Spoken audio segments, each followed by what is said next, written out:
Chairman of the Black Panther Party, Brother Huey's right-hand man, Bobby Seale. Bring him on.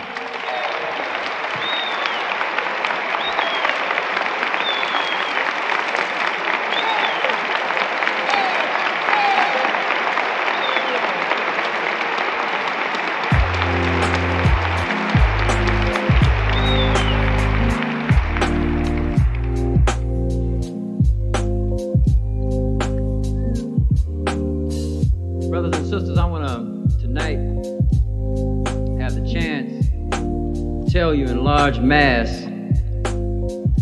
something about Brother Huey P. Newton, a black man that I've been knowing for about 8 years, a black man who first introduced me to what black nationalism was all about. A black man that I have been closely associated with for the last 3 years in the organizing of a black people's party on a level that dealt with black people's problems. To explain to you who Brother Huey P. Newton is in his soul, I got to explain to you also your soul, your needs, your political desires and needs, because that is Huey's soul.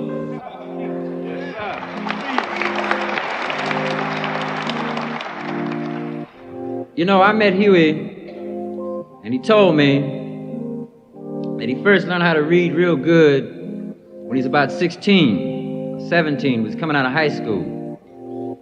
One of these counselors in school told me he couldn't be college material. So Huey got mad. He didn't like no white man telling him what he couldn't do. And Huey learned how to read. And Huey went to Oakland City College, and I went right there with him. And Huey got a 4.0, that's an A in sociology, psychology, political science, law. He ran it on down. He got A's all the way through and said, later for the man, I know what I can do.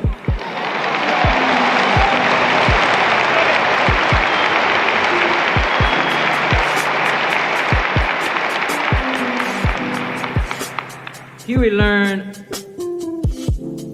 the need for black people to develop a perspective and an understanding of our oppressive conditions.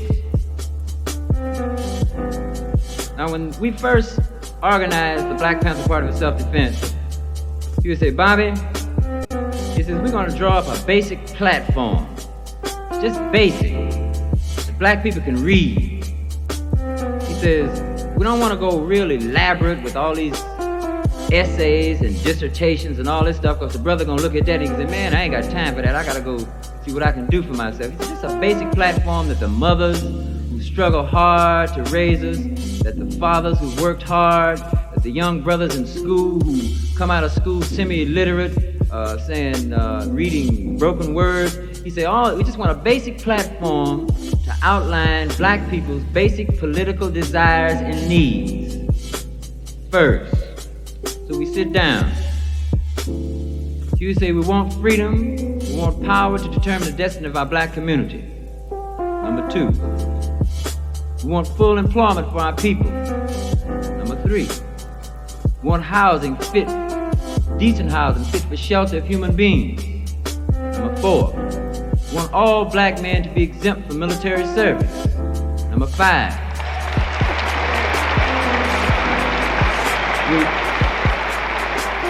we want decent education for our black people in our community that teaches us the true nature of this decadent racist society, and to teach black people and our young black brothers and sisters their place in the society, because if they don't know their place in society and in the world, they can't relate to anything else. Number 6, we want an end to the robbery by the white racist businessmen of black people and black people in their community. Number 7, we want an immediate end to police brutality and murder of black people.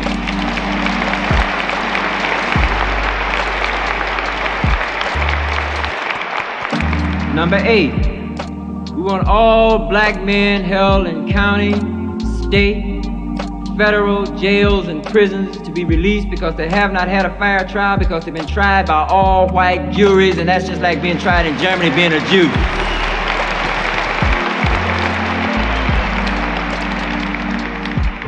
We want black people, number 9, when brought to trial, to be tried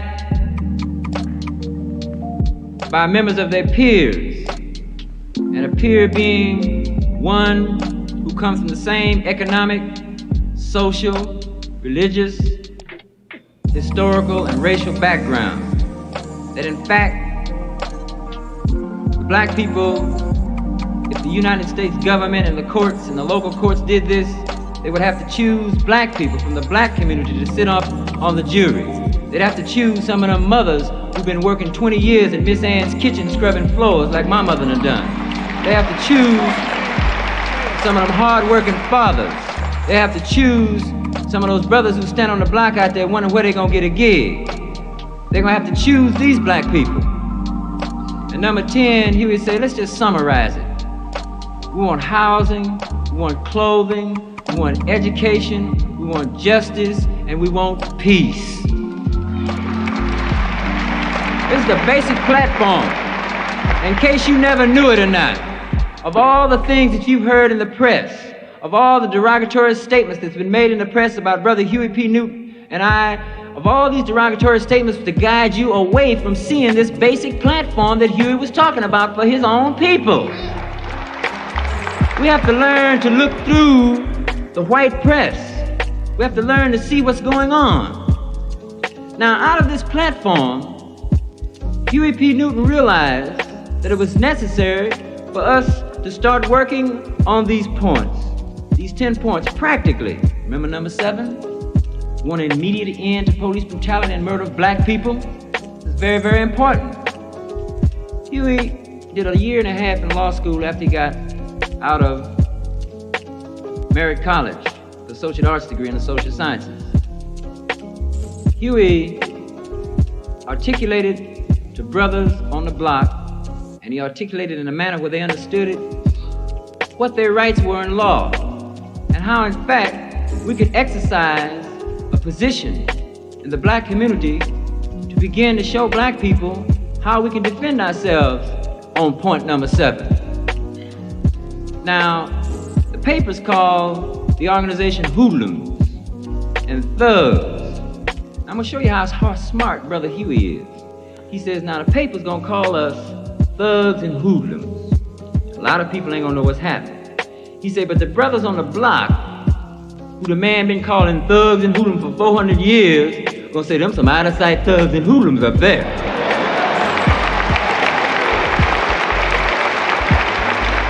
The brother on the block is gonna say, who is these thugs and hoodlums? In fact, them dudes look just like me. In fact, I know George Dow. In fact, I know Bobby Hutton. Hey man, I know that dude over there. Hey man, what you cats doing with them rods? In other words, when the man called us nigger for 400 years with all this derogatory connotations, Huey was smart enough to know that black people gonna say, well, they've been calling us nigger, thugs, and hoodlums for 400 years. That ain't gonna hurt me. I wanna check out what these brothers is doing.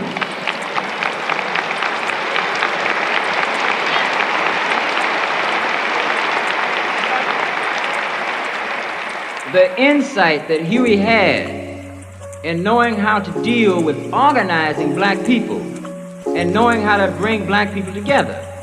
Now, at the same time, many of our older brothers and sisters were going to say, they must really be thugs and hoodlums. But they talking about police brutality, and many of you have related in one way or another to relatives or members of your family, etc., to the conditions and how police brutality is. You would sit in your homes and say, yeah, we should have did it 400 years ago. We should have got out there and started defending ourselves in this fashion.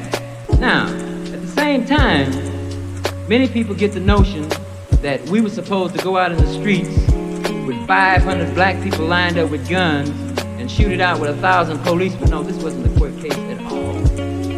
This wasn't the case at all. On the contrary, Every black man in his home has a right to defend his home. It was necessary to bring to black people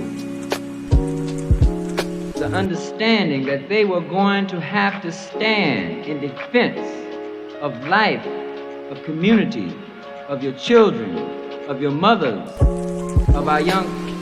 We have to defend ourselves, starting at point number 7, because we don't end self-defense there.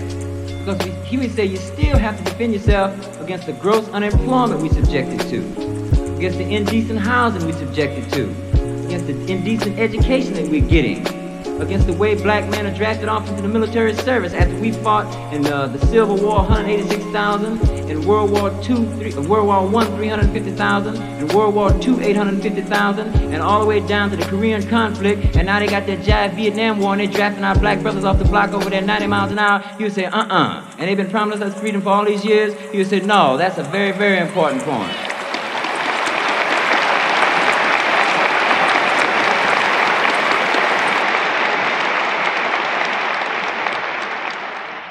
Every black man in this house should be against the war in Vietnam. He's got to be against the war in Vietnam because they're killing our black brothers over there.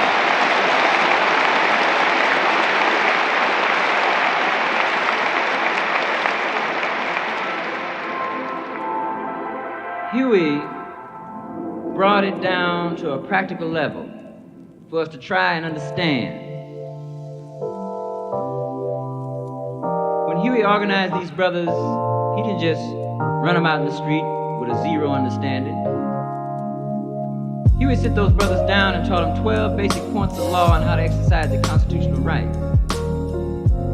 Huey sit those brothers down and talked to them. Huey taught those brothers that it wasn't the gun that was dangerous, it's the person behind it that's dangerous. It's very important. Huey taught the brothers safety of those weapons. You haven't heard of one Black Panther shoot another Black Panther. Accidentally.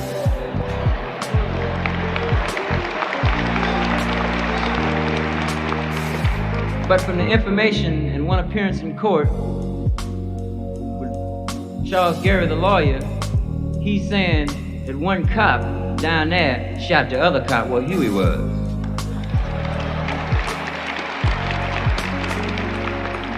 Now look, the Black Panther Party for self-defense is a revolutionary party. Revolution means that we got to get down to nitty-gritty and change the situation that we in and don't miss any nits or any grits. That's very, very important. All the time.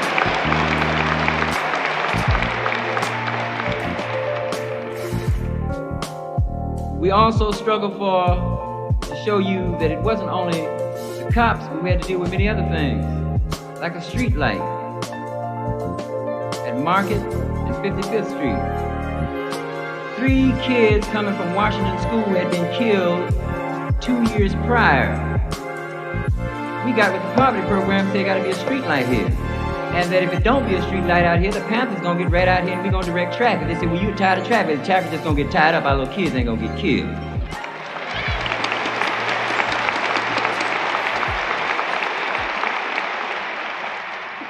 We shot a petition in conjunction with members of the area there to the city council, and they sent something back talking about, well, we can't put one up to late 1968. Said, no, we're going to have to change this situation now. We're going to the streets. Well, the street light is up early 1968 now. They don't like the Panthers messing with them no kind of way, you dig? I'm saying that these programs have to involve not only the members of the Black Panther Party, they have to involve you as a whole. That when the Black Panther Party for self-defense starts coming to the black community, it starts knocking on your doors, it starts leaving you literature and giving you information, factual information on this racist, decadent system, and running it down. When the Black Panther Party comes to your doors and leaves information concerning the fact that our black brother Huey P. Newton has got to be set free, we want you to come down to the local Defense Fund Committee for Huey and work and operate. If you want to work in the Black Panther Party, you're going to be doing the same thing, because the Black Panther Party for self-defense is also working in conjunction with the Huey P. Newton Defense Fund. It's all together. Every last one black person in here has got to stand up right now and say he's a member of the Defense Fund, the Legal Defense Fund for Huey P. Newton. Now I want to see how many black people are going to stand up now. Let's free Huey.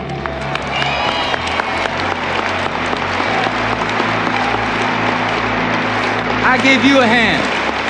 I'm gonna give you a hand. You're the hero. Huey's gonna call you the hero. He's always gonna call you the hero.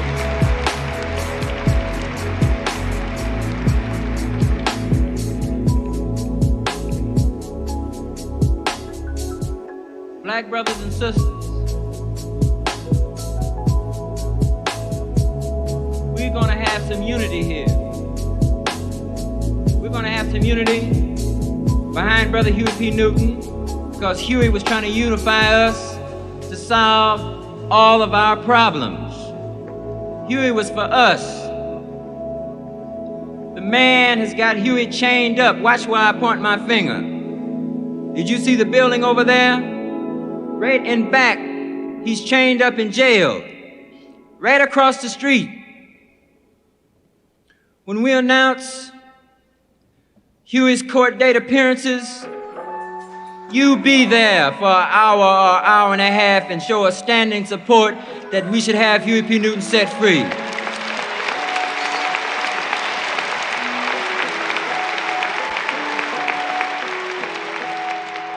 Be there, brothers and sisters, and tell your friends and explain to black people what Huey P. Newton was doing with the Black Panther Party self-defense, what kind of organization it was.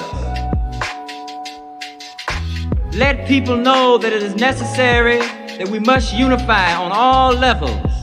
In all the areas of oppression, we must deal with them. That right here in the confines of racist America, racism must be stopped.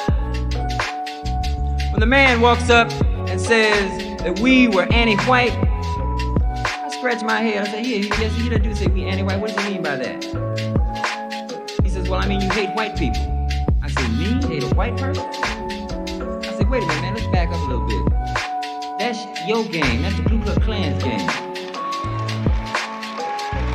I say, that is the Ku Klux Klan's game, to hate me and murder me because of the color of my skin. I say, I wouldn't murder a person or brutalize because of color of skin. I say, yeah, we hate something, all right. We hate the oppression that we live in. We hate cops beating black people over their heads and murdering them. That's what we hate.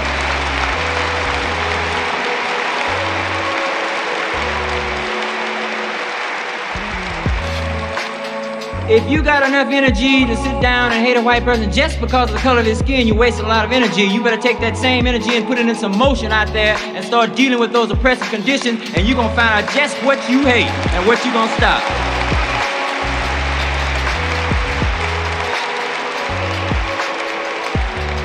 Black people, we are organizing to stop racism. You dig it? When you stop racism, you stop brutality and murder of black people by the racist occupying army in our black community. That's what we're gonna stop. What's being done to us? You dig it? Can you dig the white power structure in this racist police force and how they've escalated the situation? That before Watts there was 1,300 cops, now there's 6,000 cops patrolling black people. That in Oakland they had 350 cops just 3.5 years ago. Now they got 1,000 cops patrolling black people. San Francisco's doubled its police force, and every area, major metropolis where black people live all across this country, they've doubled, tripled, and quadrupled their police force, equipped them with tanks, all kinds. We got to stop it, brother. Let's get together and unify.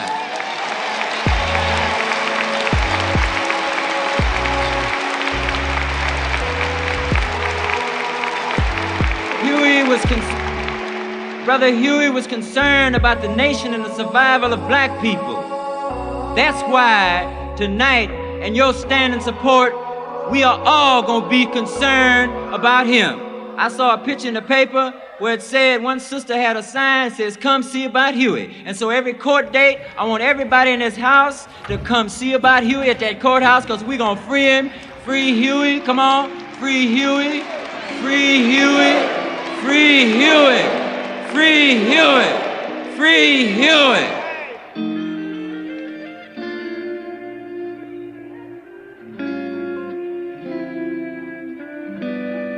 Now, before we go any further, some sisters here, there's a lot more things I want to say to you. Maybe I should say a few more things to you. Maybe I should give some more information. Yeah, I feel inadequate not doing that. I do really feel inadequate not doing that. Yeah, let's get on down to nitty-gritty like I said.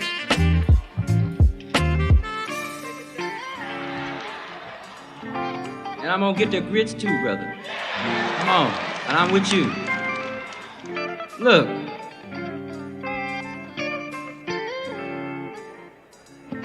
Let's go into a little detail. When a young black man comes out of any one of these high schools around here, he's not taught, now watch how this power struggle is tricky, one iota about the white man's law. And he plasters on TV that we're supposed to respect the law. Then some racist cop, Brother Carmichael hit me to how the racist cops have come into this situation up here, because he says all down the post offices, all down south, they got brochures announcing jobs for cops in Oakland and San Francisco and Los Angeles, all these racist pigs up here. See? And this same pig that comes from way down there, and also coming up here with his other brothers who've been up here, getting together on the streets and walks up to a young black man and says, boy or nigga, where you going? And the cop either reaches for his billy club or reaches for his pistol, and the brother don't see no respect for him as a human being. What else can the brother do at that point but say, man, if you hit me with that club, I'm sorry, I ain't going for it. You see, now look what happens here. The brother winds up busted. He gets put in jail. You read some junk in the paper. One occasion or another, either he's killed or murdered. He allegedly was burglarizing something, which is a bunch of bunk. That's the way the cops cover up their story. Or he assaulted me, the cops say, and it's passed off. But we got to learn to see through what's happening out there. When we go to the courts, where his brother that got busted, you walk up in municipal court, and I know a lot of y'all been out there. Walk up in there, you know what you see in that court? 90% black people, and the other ones who ain't black are poor whites and our Mexican brothers. You catch it? You catch it?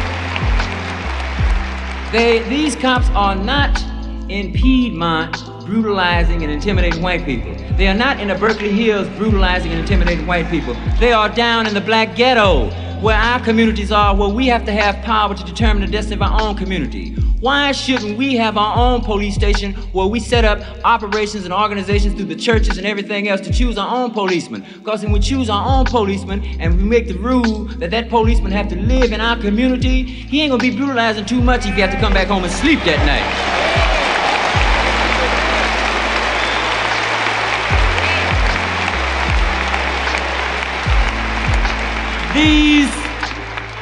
This is the teachings of the Minister of Defense of the Black Panther Party, Huey P. Newton. This is his teachings. They're basic. And here, whether you know it or not, is where you start dealing with the Black Revolution. When Huey says every black man put a shotgun in your home, do you remember about the Smith family and how the cops raided the home of the Smith family? Do you remember how one of his sons had a white friend who came down to a basement there where they had a pool table, and he just walked in with the other with this black Smith family, and he had a white friend who walked down there, and some cops saw him go down there, so these cops all got together, radioed up some more cops, and busted in the house.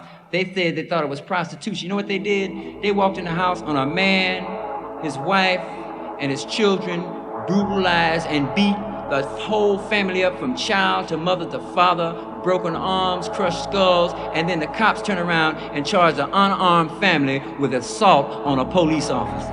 What kind of crap is that? That's why a black man needs a shotgun in his home. It's very important. You understand what I'm talking about?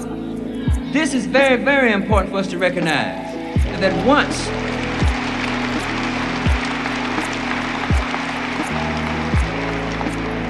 when we organize in this fashion, right there in our homes, we talk about power in our communities, to control our communities, you know?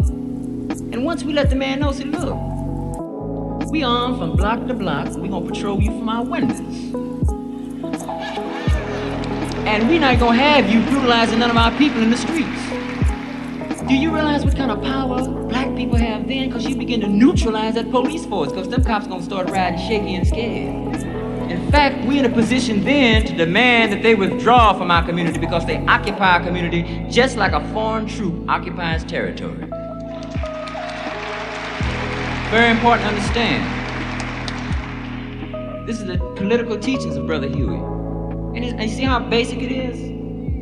It's not hard to understand at all. Every time the power structure makes a political decision upon any group of people, if the people disagree with the political decision that the power structure has made upon them, then the power structure gets guns and force and billy clubs and starts doubling and tripling police force and National Guard to make you accept those political decisions made when you try to disagree. The Vietnamese have had political decisions made upon them in their country and they've disagreed with them. So they said, no, we're going to defend ourselves right here on our own land and we want you to withdraw from our land. Now, all we got to do is we can parallel the situation when we see all these racist cops off in our black community the way they are. But remember, that's only 0.7 of the program. But here is the key in terms of dealing with what real power is. Power starts here. When people try to say that green power is where it's at, let me hip you to something that Brother Huey P. Newton knew. He said during the Civil War, there was a North and there was a South. The North had Yankee money, green power supposedly, and the South had Confederate money, green power on that end supposedly. He said, but when the North outmaneuvered the South, and the North had all the guns, they said, your money ain't no more good. You don't even have no so-called green power. So I'm saying that the money is only a tool by which you manipulate the power. That's all. The real power is manifested in the police forces, the National Guardsmen, these racists who come down to occupy black people in the community, to maintain the oppression, to try to make us stupid. We in our homes, and I'm saying every black brother in this house, every last one of you, put a shotgun in your home. Put a shotgun in your home. Necessary.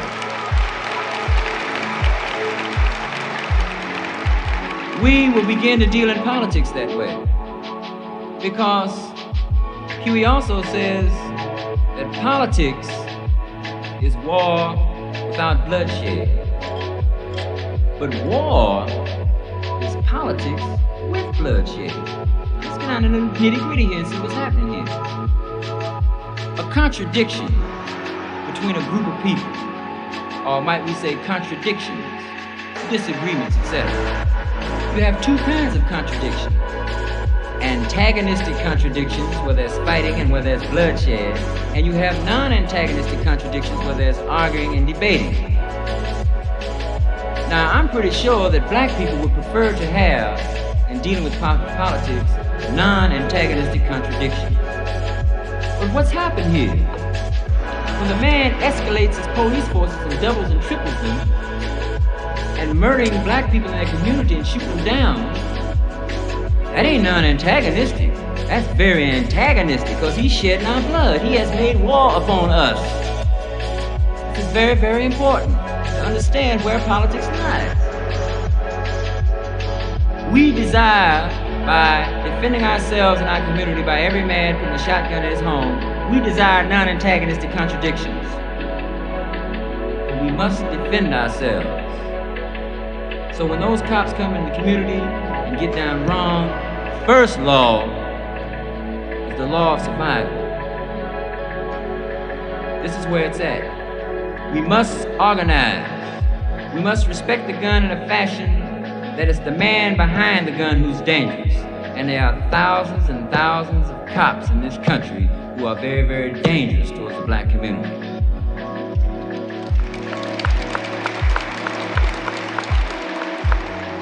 So let's come to the surface. Think. Let's come up to the surface of the whole situation. Black people in this country, war has been made upon them. Black people don't sit down and say, oh, nothing's gonna happen and hope nothing's gonna happen. Don't sit down and let a spontaneous riot happen in the streets where we get corralled and a lot of us are shot up unorganized. When I say spontaneous, black people organize. And black leaders, you got them up here. I'm only trying to contribute to the leadership. I was forced out here and it's necessary for me to do it, and I'm gonna do my job. I'm saying that black leaders will get up and let the political power structure know where it's at and the changes we want, and that if that doesn't happen, then you will cause the political consequence in an organized fashion. The man doesn't have us outnumbered, he has us out-organized. Come on now. Come up to the surface.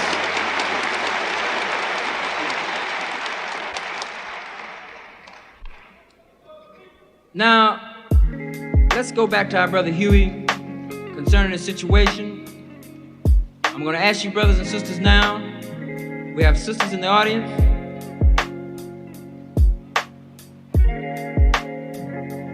All right, brothers and sisters, I want to say this here. Free Huey, Black Power, and you are the power. Black Power to free Huey. So let's stand together. Let's free Huey. I want to thank you.